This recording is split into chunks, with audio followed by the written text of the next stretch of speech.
BRS MLC doctor D Shravan ने कहा कि जुबली हिल्स के ज़िमनी इंतखाब में कांग्रेस को सबक सिखाने का वक्त आ गया है। उन्होंने कहा कि दलितों की समाजी और मुआशी तरक्की के लिए सिर्फ बीआरएस हुकूमत ने काम किया है। कहा कि सीआर ने दलित बंधु जैसी इनकलाबी स्कीम शुरू करके दलित ख़ानदानों को मजबूत बनाया है, जो आज़ाद हिंदुस्तान की तारीख में एक तारीख़ी कदम है।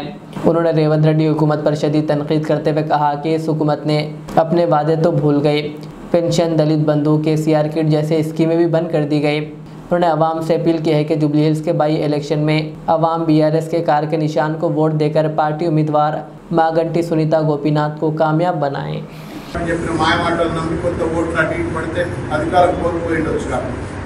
కానీ ఒకవేళ గనుక మళ్ళా అధికారంలోకి కేసీఆర్ గారు మొన్నటిసారి వచ్చినట్లయితే 100% ప్రతి దళితుడికి కూడా దళిత బంధు అమలయ్యేటువంటి ఆలోచన సంకల్ప సిద్ధి ఆయనకు ఉండేది. కాబట్టి నేను ఒక విజ్ఞప్తి చేసేది ఏంటంటే ఈ ఎన్నిక ఆషామాషి ఎన్నిక కాదు, ఇది జూబ్లీ హిల్స్ లో జరుగుతున్న ఎన్నిక కావచ్చు, కానీ మొత్తం తెలంగాణ చూస్తా ఉంది. అనేక వాగ్దానాలు చేసి అనేక మసిపూసి మారడికాయలు చేసి అధికారంలోకి వచ్చిన రేవంత్ రెడ్డికి పొడపాశం పెట్టేటువంటి ఒక ఎన్నిక. ఎందుకంటే పెన్షన్ 4000 ఇస్తా అన్నాడు, ఇస్తలేడు. మహాలక్ష్మి పథకం 2500 రూపాయలు మహిళలకు ఇస్తా అన్నాడు, ఇస్తలేడు. నిరుద్యోగులకు జాబ్ క్యాలెండర్ అన్నాడు, క్యాలెండర్ లేదు, పిలెండర్ లేదు. గ్రూప్ 1 ఎగ్జామ్ పెట్టి దాంట్లో అన్యాయం చేసిన పరిస్థితి, నిరుద్యోగుల సమస్యను పరిష్కరించిన పరిస్థితి లేదు. 4000 రూపాయలు నిరుద్యోగులకు ఎలవెన్స్ ఇస్తా అన్నాడు, అది ఇచ్చిన ప్రాపాలు లేడు. కేసీఆర్ గారు ప్రవేశపెట్టిన కేసీఆర్ కిట్ ను ఆగం చేసి పడేసినాడు, న్యూట్రిషన్ కిట్ ను ఆగం చేసి పడేసినాడు.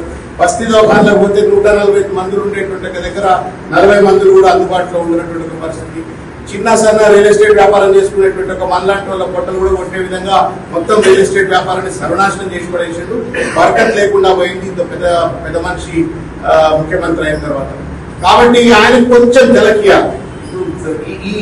ఇందులో గెలిచినా ఓడిపోయినా ఆయన ముఖ్యమంత్రి పదవి ఏం పోదు, కానీ ఓడిపోతే మాత్రం ఓడి దగ్గర పెట్టుకుని పనిచేస్తాడు. పిచ్చి పిచ్చి బూతులు మాట్లాడాడు, నన్ను ఓసుక తిన్న రూపాయి రాదన్నాడు. నన్ను ఏమన్నా చేసి కింద మీద పడన్నా సరే రాష్ట్రాన్ని గాడిలో పెట్టి ఇచ్చినటువంటి వాగ్దానాలు అమలు చేయడం కావచ్చు, పథకాలు సరిగ్గా అమలు చేయడం కావచ్చు జరగాలంటే ఇక్కడ రేవంత్ రెడ్డిని ఓడగొట్టాలా, ఇక్కడ కాంగ్రెస్ పార్టీని ఓడగొట్టాలా.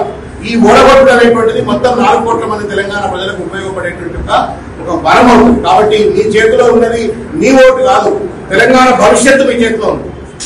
మొత్తం తెలంగాణ భవిష్యత్తు మీ చేతిలో ఉంది. కాబట్టి మీ చేతులు నమస్కరిస్తూ మన సదానంద్ గారు, జంకన్న, బాలరాజన్న, ఇంకా పెద్దలు లక్ష్మణ్ గారు, మీ అందరికి కూడా చేతులెత్తి నమస్కారం చేసి విజ్ఞప్తి చేస్తా ఉన్నారు. మీరు వేసే ఓటు మీ ఓటు కాదు, రేవంత్ రెడ్డి గారిని గాడిలో పెట్టే ఓటు.